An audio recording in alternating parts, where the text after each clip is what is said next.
Today we're out here in the mist looking at the 2016 Infiniti Q70L. Now the Q70L requires a bit of explanation. The regular Q70 on which the L is based is not a Lexus LS, BMW 7 Series, or Mercedes-Benz S-Class competitor. It's actually a 5 Series class competitor, even though it is on the longer end of that segment. Basically, what Infiniti has done with the Q70L is they've added 6 inches right here to the vehicle, and they've made this rear door considerably longer than it is in the regular Q70. Now, Infiniti claims this does not make the Q70L a Lexus LS competitor, but I actually think they're wrong in that regard. It's also worth noting that the Q70 was originally known as the Infiniti M. They had the M35 and the M56. All they really did was change the name, and then in 2015, they also refreshed the front and the rear end of the vehicle a little bit. The refresh ties this front grille in a little bit better with the smaller Q50 sedan, and we got full LED headlamps up front as well. As you'd expect in a luxury sedan, we also have quite a lot of chrome going on up front. I think overall this front end is more attractive than we see in the Lexus LS, although I think the rear end is a little bit more attractive in the Lexus. Of course, the biggest change for the Q70L is that they have stretched this 6 inches versus the regular Q70. Now, the trunk does not benefit from any of that stretch, so we have exactly the same trunk back here. That means that all of the stretching goes right here to the back seats, where we now get S-Class style legroom. Very impressively, the 6-inch stretch for this vehicle has only increased curb weight by about 100 pounds. That means that aside from not fitting in garages quite as easily and having a slightly wider turning circle, this is actually just about as nimble as the regular Q70. In addition, I think the stretch actually makes the Q70 a little bit more attractive from the side profile because now the front and the rear doors are just about the same length, and overall the stretch really works with the style of the vehicle. Although the length of the Q70L puts this right between most of the short wheelbase and most of the long wheelbase full-size luxury sedans. This is right between the Lexus LS 460 and the LS 460L. The width of the vehicle overall is definitely narrower. This is about 2 to 3 inches narrower than the average large luxury sedan. I think some people confuse the Q70 with the larger full-size luxury sedan segment because of what we find under the hood. Things start out with a 3.7-liter V6 engine, good for 330 horsepower and 270 pound-feet of torque. That's not too unusual for that mid-size luxury sedan segment. However, this V8 engine sure is. This is a 5.6-liter V8 engine producing 416 horsepower and 414 pound-feet of torque. This engine's displacement is not only enormous for the mid-size luxury sedan segment, it's actually quite large for the full-size luxury sedan segment as well. Once upon a time, the large luxury sedan segment was full of large V8 engines and V12 engines as well, but that's not the case these days. These days, those large luxury players are primarily focusing on turbocharged 6-cylinder engines and turbocharged 8-cylinder engines. This engine is actually a full liter larger than we find in the Lexus LS, which uses a 4.6-liter V8 engine. As we see in other Infiniti models, both engines are mated to a 7-speed automatic transmission, and either engine can be mated to their all-wheel drive system. One thing worth noting, of course, is that if you opt for the long wheelbase version of the Q70, you can't get the 360 horsepower hybrid system. When it comes to front seat comfort, it's important to remember that every model in this segment is going to have comfortable seats. The difference really comes in the adjustability of the seats, and that's why I'm going to give this 7 out of 10 points. Although we do have a 2-position seat memory and a power tilt telescopic steering column that is also heated in our particular model, the front seat only has a 2-way adjustable lumbar support. That means that while I found this seat very comfortable for my body shape, people that are much taller or shorter than I am may find other seats that are more adjustable, more comfortable. Specifically, the seats that you find in the Audi, the BMW, and Mercedes, they contort in more directions than we find in this seat. We don't have an adjustable thigh cushion, we don't have adjustable bolsters, we don't have a 4-way lumbar support. You also can't adjust the curvature of the seat back. You don't find massaging seats or active seats or anything like that going on up front. Well, the Q70 has long been one of the larger vehicles on the outside in this particular segment. On the inside, it wasn't necessarily the largest, but that's very different in the Q70L because that extra 6 inches goes right back here to the rear seats. You can see that I actually have about a foot of knee room between the back of this front seat and my knees right here, even though that front seat is adjusted for me at 6 feet tall.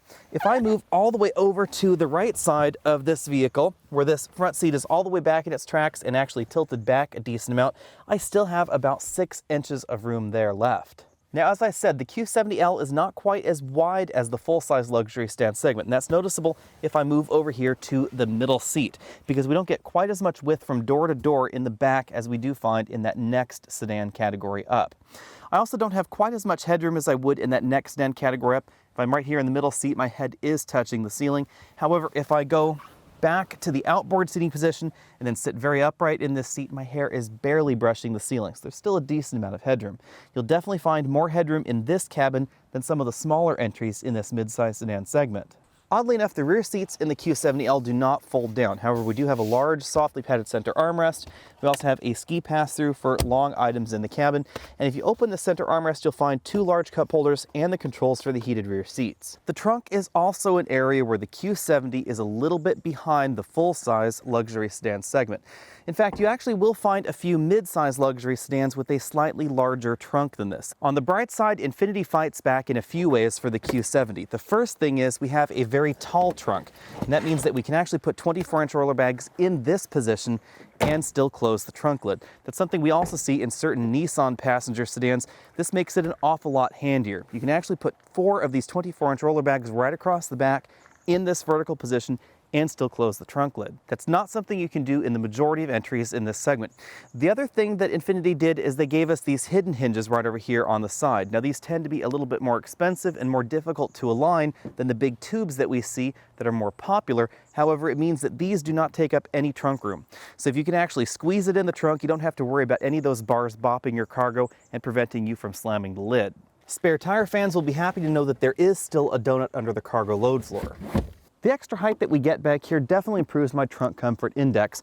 I'm going to give this 8 out of 10 points, even though this is a little bit on the small end for my tastes. We also have a nice helper handle to help you close it.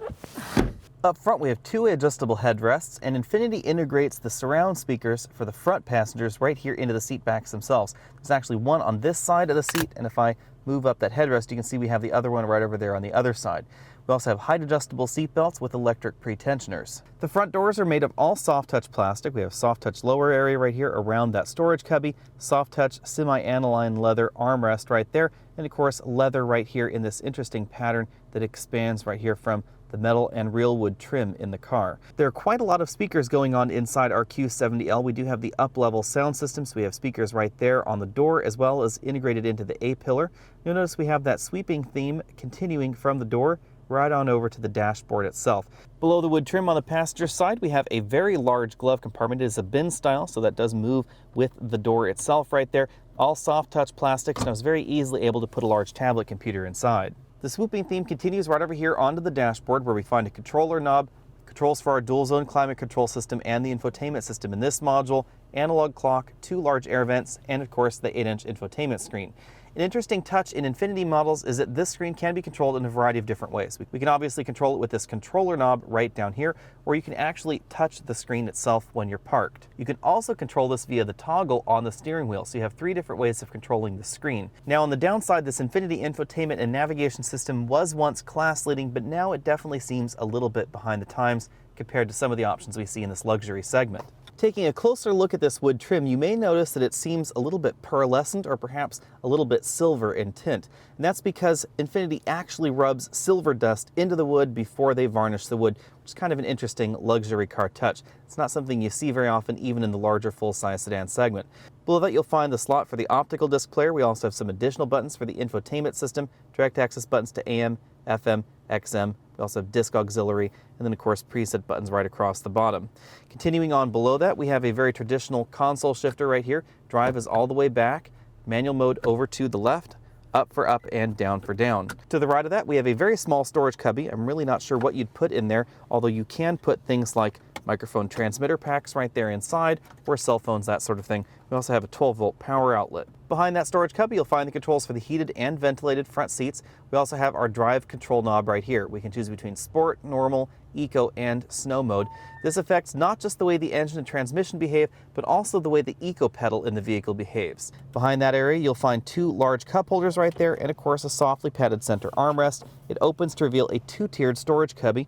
We have a tier right up here where you can actually put wallets, smartphones, that sort of thing. And then we have a much larger storage cubby beneath it. That's of course because in the Q70L we do not have a 4-zone climate control system to occupy some of that space. Like we see in other Infiniti products, the instrument cluster is housed in this sort of double bump binnacle that reminds me of Kermit the Frog's eyes. If we zoom in from that, you'll notice that we have a 4-dial instrument cluster, black faces of course, with white numbers right there, and a fairly basic multifunction display right in between. The multifunction display really is the part of this cabin that is starting to show the Q70's age, because basically everybody else has a color LCD that does a little bit more than we see here. The Q70L still uses one of Infiniti's older steering wheel designs. It is a 4-spoke arrangement where you have small sport grips right up top, nothing really going on towards the bottom. Perhaps one of the most interesting things about the Q70L is how little difference there is in terms of curb weight between this and the regular Q70. We're told that this weighs only about 100 pounds more than the regular Q70, even though this has been stretched about half a foot. Now in the mid-size luxury sedan category, the Q70 is fairly unique because we do have an incredibly large engine under the hood. This comes with either, again, a 3.7-liter V6 or a 5.6-liter V8. We are driving the 5.6-liter V8 version. This large V8 engine has an incredible amount of low-end torque, coupled with the all-wheel drive system that our model has here and a 7-speed automatic transmission with a very low first gear. 0 to 60 acceleration is definitely fast. We ran from 0 to 60 in 4.9 seconds. The V8 version of the Q70 is definitely quick for this segment, but the 3.7-liter V6 engine is a little bit on the slow side because the Q70 isn't exactly a light vehicle. Because of the large amount of power that we get out of this V8 engine, I would say that all-wheel drive is definitely a necessity. It seriously improves the acceleration because we get greatly improved traction. Infiniti's tire selection with the Q70 struck me as a little bit interesting because this vehicle does use 245 width tires all the way around. The tires actually appear a little on the narrow side for the wheels that this car has on it. Keep in mind that we are in the model with the optional sport package, and that does take us from 18-inch wheels and tires to 20-inch wheels and tires, so we get a lot less rubber on the tire itself. When it comes to braking, I'm going to give this an A+ because we ran from 60 to 0 in 112 feet, which is quite short for the mid-size sedan category. It's also very, very short for that larger full-size sedan category as well. Again, keep in mind that we are using only 245 with tires, and that surprised me a little bit because this did stop shorter than some of the options out there with 255s. The model that we've been driving, of course, does have the optional sport brake package, and that likely has contributed to this very short stopping distance. When it comes to handling, I'm going to give this an A-. You may be surprised to hear that the V8 version and the V6 version are likely going to be just about as fast around your average track. Of course, actual track times do depend on how curvy the track is. The curvier the track, the better the 3.7-liter V6 version will actually perform, because this is quite heavy up front. The Q70 with the 5.6-liter V8 engine holds nearly 60% of its weight on the front axle, and that is very, very heavy up front. It actually is closer to what you find in your average front-wheel drive sedan because this is an enormous engine for this particular segment. When you take a look at the average entry in this segment, they get to the nearly 400 horsepower level with something between a 3-liter V6 or an inline 6 and perhaps a 4.4-liter V8 engine. Infiniti's own Q50 Red Sport, which is brand new for the 2016 model year, gets you nearly this kind of horsepower figure from a 3-liter V6. It's considerably lighter than this 5.6-liter V8. With that said, you may be wondering why I'm giving this any kind of A, even if it is an A-, and the reason is this is an awful lot of fun. So even though this doesn't handle exactly as well as some of the competition that has a better weight balance, this has a very, very engaging drive to it, especially if you get the rear wheel version. The rear wheel drive version feels very much like a classic American muscle car, heavy up front and gobs of power in the rear. This engine has so much power that it's very, very easy to break the rear wheels loose if you do get the rear wheel drive version, and that makes this a very entertaining drift machine actually, much more capable than most of the luxury car entries. Perhaps because drifting is practically the national pastime of Japan, you can actually fully defeat the traction and stability control systems in the Q70, and that means that if you get the rear-wheel drive version, you actually can drift your stock sedan if you so desire. On the downside, as I have frequently said, ride and handling are often two ends of the teeter-totter. That's definitely true in this model. Again, this does not ride like your average full-size luxury sedan. It definitely has a much firmer ride to it, and that's really accentuated in the model that we're driving here because it does have the sport package. The sport package has relatively little rubber going on the tires, and that means this ride can be a little overly firm. The big thing that you notice with this suspension and tire setup is that you can definitely feel small road imperfections better than you can option in the Q70 without the Sport package. I think that if I were buying the Q70L, I would skip the Sport package. Personally, it's just a little bit too much of a compromise in terms of the ride. The Q70 is fairly quiet for the mid-size sedan category. At 50 miles an hour, we came in at 70.5 decibels, but this is a little bit louder than the average full-size luxury sedan. So like many of the things going on in the Q70, this falls somewhat between the two segments. When it comes to fuel economy, I do have to preface this by saying that the 5.6-liter V8 engine is definitely my engine choice for this vehicle. If I were to buy a Q70 or a Q70L, it would have to be the 5.6-liter V8. There's nothing necessarily wrong with the 3.7-liter V6 or even the 3.5-liter V6 hybrid that's available in the short wheelbase Q70, but this V8 is just so much more fun and it sounds incredible. After a week in this vehicle that definitely favored highway driving to city driving, we averaged 17 miles per gallon, and that is notably lower than you'll find in the BMW, the Mercedes, or even the Lexus in either the mid-size sedan category or the full-size sedan category. Of course, the counterpoint for the fuel economy is the reality that this is so much less expensive than the average full-size luxury sedan, or even the least expensive full-size luxury sedan like the Lexus LS 460, that you can buy an awful lot of fuel for your Q70L, and the total picture is still going to be less expensive. Pricing is the other area where the Q70L is very different from the full-size luxury sedans, because the Q70 in general is priced towards the lower end of the mid-size luxury sedan segment. It's actually quite a good value overall. And the long wheelbase version only costs $1,500 more than the short wheelbase version. You'll immediately notice the difference there when you compare it to the other luxury brands, because going from a Lexus GS to a Lexus LS will certainly cost you more than $1,500. Here are the basics of the pricing ladder. The V6 version starts at $51,350. You'll have to pardon my notes here. It is raining and my normal note board gets a little bit wet. The all-wheel drive version is $53,500. The V8 version is $64,550. And the V8 version with all-wheel drive starts at $67,050.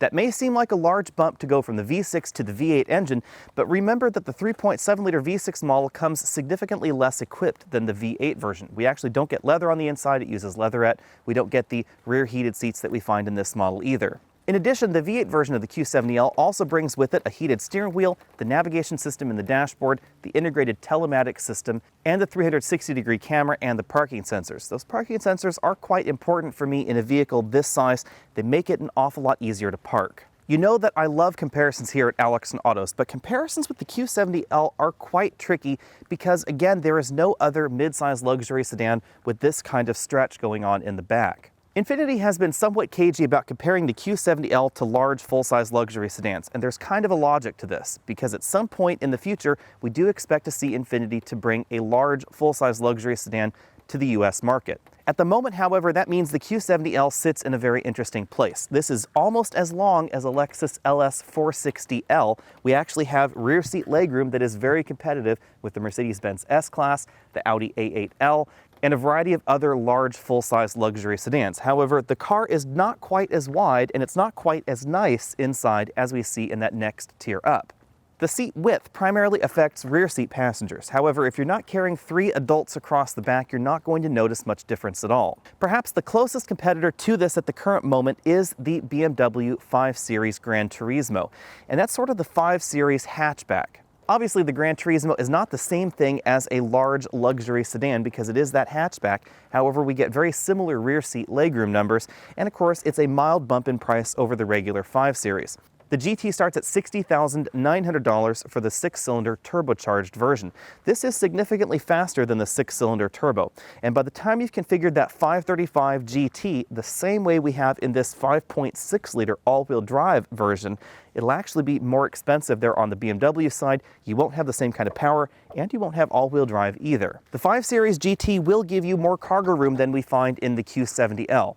In addition, you can get more luxury features in the 5 Series, like an available heads-up display, their multi-contour seats, more adjustable and more comfortable front seats in general. However, you're going to pay significantly more for that 5 Series if you want those options, because again, comparably equipped, it's already going to be more expensive than this 5.6-liter V8 version. After the 5 Series GT, we have to start going a little bit further afield in order to compare this vehicle to the competition. The first and probably closest competitor would be the Kia K900 in my estimation. It starts with the V6 engine as well. You can get an optional 5-liter V8, and it starts at $49,000. If you want the V8 version of that K900, it's $61,900. Kia's K900 should be seen as more of a standard wheelbase, full-size luxury sedan competitor. It's not quite as long as the Q70L, although it is a little bit wider. Other important things to know about the K900 is that you cannot get all-wheel drive at all. In the V6 version or in the V8 version, they're both rear-wheel drive, and the Q70L offers all-wheel drive with both engines. Performance is similar when we're comparing V6 entry to V6 entry. However, the 5.6-liter V8 that we get in this Q70L has a very stout power curve and an awful lot of low-end torque. That makes this notably faster than the K900 V8. It's about 0.3 of a second or so faster. I think that the K900 has a slightly better balance out on the road. The ride is a little bit more polished than we see in the Q70L that we've been testing. Again, this does have the sport package, and that does affect the ride in kind of a negative way. I would personally buy the Q70L without the sport package. The midsize luxury sedan segment generally has firmer rides, and that's true for the Q70, and it carries on over to the Q70 as well. That means this ride is going to be firmer than the average full-size luxury sedan. The biggest area where the K900 and the Q70L differ is right here on the inside, because the K900 actually has a nicer interior in my opinion. It's a little bit newer for sure than we see in the Q70, but the style is more traditional full-size luxury vehicle. The K900 gives you large expanses of real wood trim. We also have an available full LCD instrument cluster that you don't find in the Q70L, and a more modern looking infotainment and navigation system. In addition to that, although the Infiniti safety systems like their lane keeping assistance system and their radar adaptive cruise control system are quite good for this segment, the K900s are definitely more polished. While I am generally a fan of all-wheel drive, and I would definitely get the Q70L, especially if you get the 5.6-liter V8 version with all-wheel drive, I would probably take the rear-wheel drive V8 K900 over the all-wheel drive Q70L at this moment. The closely related Hyundai Equus at $61,500 is due to be replaced very soon because Hyundai is actually moving that vehicle over to their new Genesis brand. Like the K900, the Equus is rear-wheel drive only, and it only uses a 5-liter V8 engine. It's also going to be slower than the Q70L, although it does have a slightly larger trunk and a little bit more interior room. The interior in the Equus is getting a little bit old because of its relative age, and I actually think that I prefer the interior in this vehicle just a hair over that Equus. You may be surprised to hear that the Equus can also get somewhat expensive, and you can actually make it more expensive than this Q70L that we're driving. Now we must talk about the comparison that Infiniti themselves shies away from, and that would be the Lexus LS. The LS 460 starts $8,000 more than the 5.6-liter V8 version of the Q70L.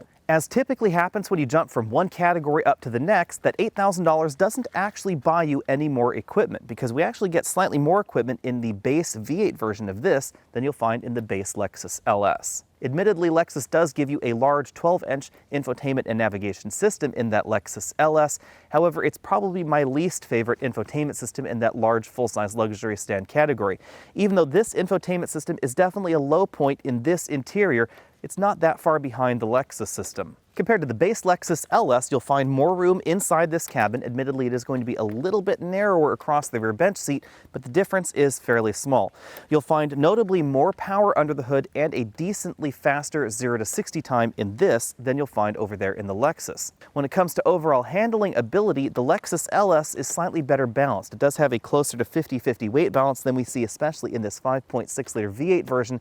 However, the overall handling ability is very similar. The Lexus is going to be a little bit softer. This is going to be a little bit firmer and a little bit sportier feeling, especially because of the way this engine and the transmission have been programmed. Styling is, of course, very subjective, and although I think that I prefer some of the lines on the Lexus LS a little bit more than this Q70, I appreciate that the Q70 is a little bit different in this segment. The full-size luxury sedan segment tends to be very sedate, and we actually find lines in this vehicle, like this little bump up right here over the rear tires, that you just don't find in the rest of the luxury sedan segment, and it gives us a little bit more personality. Outside the Lexus LS, comparisons between the Q70L and other full-size luxury sedan segment vehicles do get a little bit difficult.